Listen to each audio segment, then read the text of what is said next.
That's how it starts. Not with a big deal or news conference, but with a whisper behind closed doors.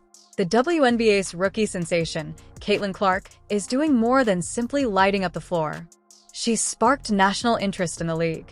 Behind the scenes, she is upending the league's very foundation. She's not working alone either. Erin Kane, her agent, is planning what might turn out to be the most significant move in league history. The stakes are far higher in the boardrooms where the real game is being played, so forget about your preconceived notions about rookie contracts or team devotion. What's causing this impending storm? It's not just one player or one transaction. It concerns a document that controls every action behind the curtain, but that the majority of fans never read. The CBA is the collective bargaining agreement. There are cracks appearing in the revised CBA, and Kane is precisely taking advantage of every provision and weakness. Leverage is the aim. Total amount of leverage. And not only for Clark, but for all aspiring celebrities who reject the system. Escape is not the point of this. It has to do with evolution. Under the guise of legal simplicity, a novice with global influence spearheaded a stealthy revolution. Kane is sleeping while the majority of the league is. Fully awake, shifting the chess pieces and manipulating the angles. She isn't holding out for the storm to arrive. She's making it. According to insiders, she is already pushing for additional provisions that prioritize player agency above club control, greater contract flexibility, and early player movement rights. If she is successful, Caitlin won't be the only winner. It will serve as a pattern that other players will quickly adopt. Kane is ensuring that Clark's career is not only legendary on the court, but also revolutionary off it as the balance of power shifts. And the league is at risk because of that. Due to the fact that when authority unites around a single name, policy is changed in addition to perception. Clark is now a precedent rather than a participant. Additionally, the old WNBA, when stars were moved behind the scenes and newcomers waited their turn, would end if Kane uses Clark's fame to reverse the rules. Players in the new WNBA are in charge of their own legacy as CEOs. And all of this is currently being created in secret. Not today, not in 2026, not next season. If you're wondering why the league is feeling cold, why GM seems restless, and why team owners are anxiously examining their balance sheets, the answer is because they can see the tsunami forming in the distance and know who is at the top of it. Caitlin. Clark joined more than just the WNBA. She's getting ready to redefine it. Everything hinges on 2026, the year that has the potential to upend the WNBA's entire power structure.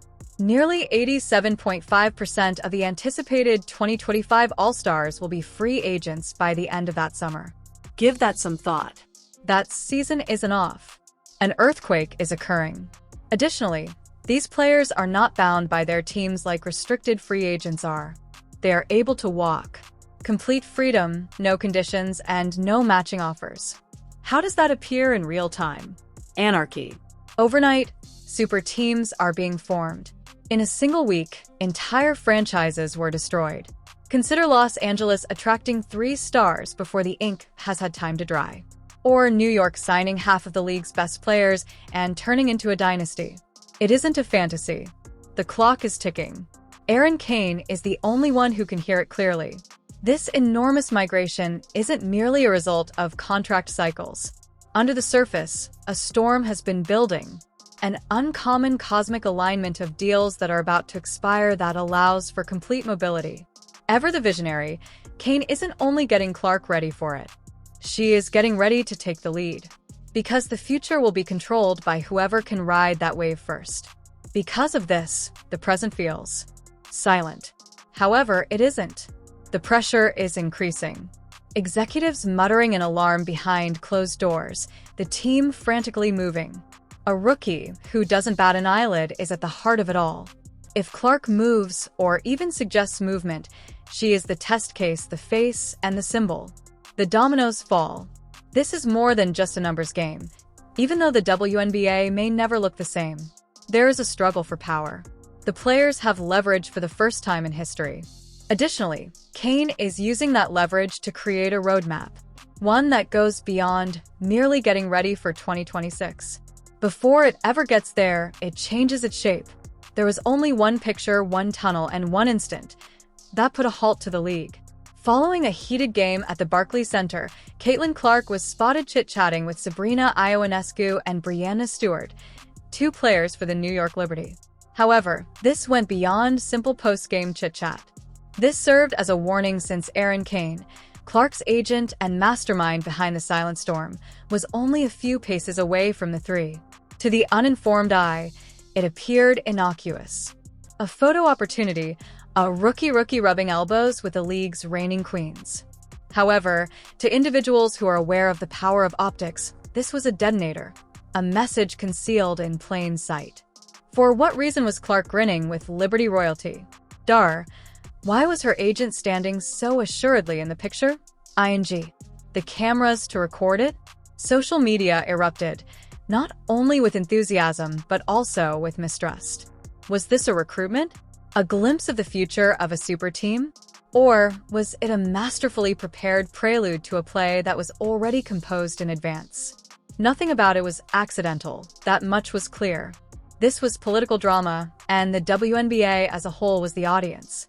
Kane was aware of the impact that image would have. Indiana would tremble. It would alert opposing teams.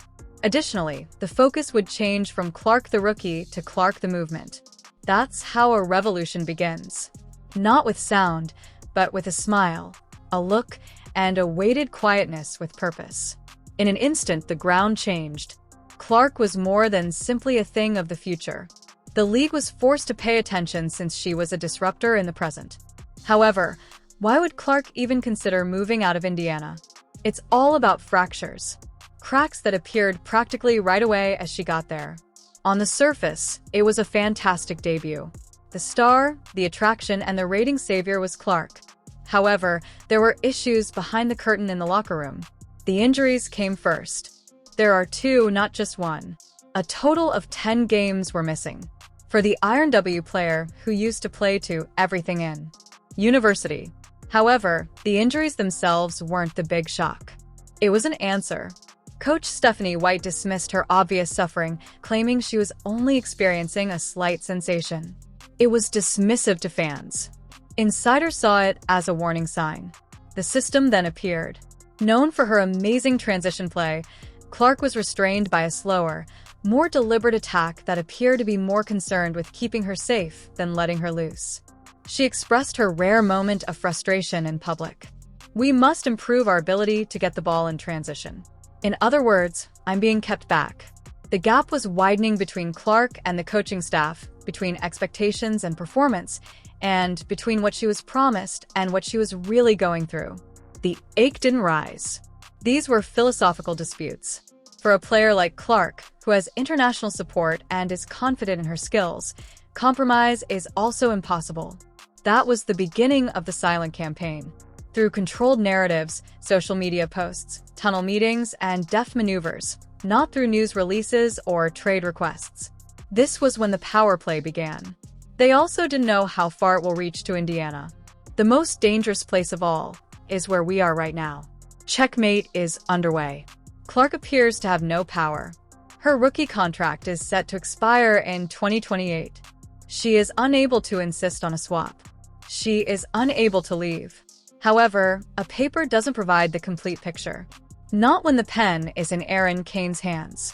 Because Kane is more aware than most that a player isn't the most effective instrument in sports. The CBA is it. Additionally, the collective bargaining agreement for the NBA is currently changing. The players' union chose not to participate. They are rewriting the structure. Kane sees an opening amid that chaos. She won't wait till 2028. While the ink is still wet, she is currently changing the rules. She is drawing on Clark's narrative, her wounds, her annoyance, and her oppressed magnificence as a public representation of a larger problem. What does it say to all the other players who are silently suffering in the background if this is how the league handles its most important asset? It is both frightening and brilliant. Because Clark has an economic impact in addition to his athletic one. She influences media coverage, TV viewership, and jersey sales. If she's not happy, the league has a serious issue. And Kane is utilizing that issue to advocate for financial justice, rookie safeguards, player movement, and reform. Forcing a transaction today is not the point of this. The goal is to impose a future in which players will must no longer defend themselves against their own contracts. It's about changing the rules for all up-and-coming stars, not just Caitlin Clark. Additionally, you should reconsider assuming that Clark's impact is restricted to off-court leverage. She gives a truly generational performance on the court. Clark has always been ahead of the curve, from her adolescent years on Team USA to her NCAA scoring records at Iowa. Although her stats are astounding, her influence is more profound. She turned Iowa basketball from a strong program into a major force in the country. She scored about 30 points per game on average over the course of 4 seasons. She wasn't merely playing. She transformed the point guard position, which unites clutch DNA, court vision, and exceptional scoring into one formidable power. The WNBA followed, and Clark produced despite tremendous pressure, despite being double-teamed and scrutinized by commentators. She averaged 19.2 points per game in her first season with the Fever and led the league in assists. She was leading, not only adapting. In real time, her legacy is being written. Every pass, every three-point logo, and every quiet moment spent staring at the cameras following a victory. She does it with poise, accuracy, and purpose. It's not just what she does. Furthermore, as her fame grows, the WNBA's readiness is more important than whether she will rule. To change with her, because Clark smashes molds in addition to records. She is now disrupting the system itself with Kane at her side. Caitlin Clark made a comeback to the court that made her a legend at Carver Hawkeye Arena in one of her most famous moments to date. This was more than just a homecoming, though. It was a declaration. An exhibition matchup with Brazil turned into a display of symbolic might. She lit it up, Clark. Out of her first 6 three-point attempts, she made 4 of them. However, her fourth was the highlight of the event. A 36-foot bomb from outside the logo of the midcourt. Not only did the shot's distance prompt the audience to erupt, but what it stood for. To honor her NCAA scoring record, that same location was once painted. She had now delved much further.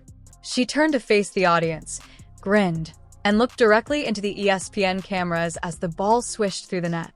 It was a warning that she wasn't done, a reminder and a knowing glance that each arena she enters is a component of a larger adventure, one in which the portrait of her legacy is painted with a new brushstroke every 3 deep.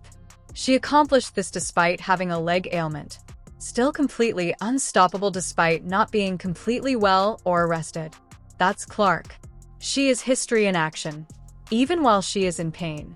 As a reminder to all those in attendance, the plot is currently developing. Could she truly leave Indiana? Fans ask.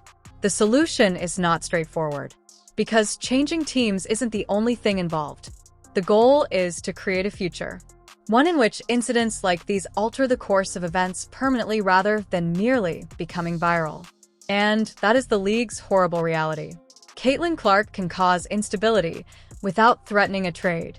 The boardrooms are rocked by her presence alone, just by virtue of her being a player who can control the ball and a story. This has nothing to do with revolt. It has to do with evolution. Every picture she takes, every headline she controls, and every small encounter she agents sets everything up.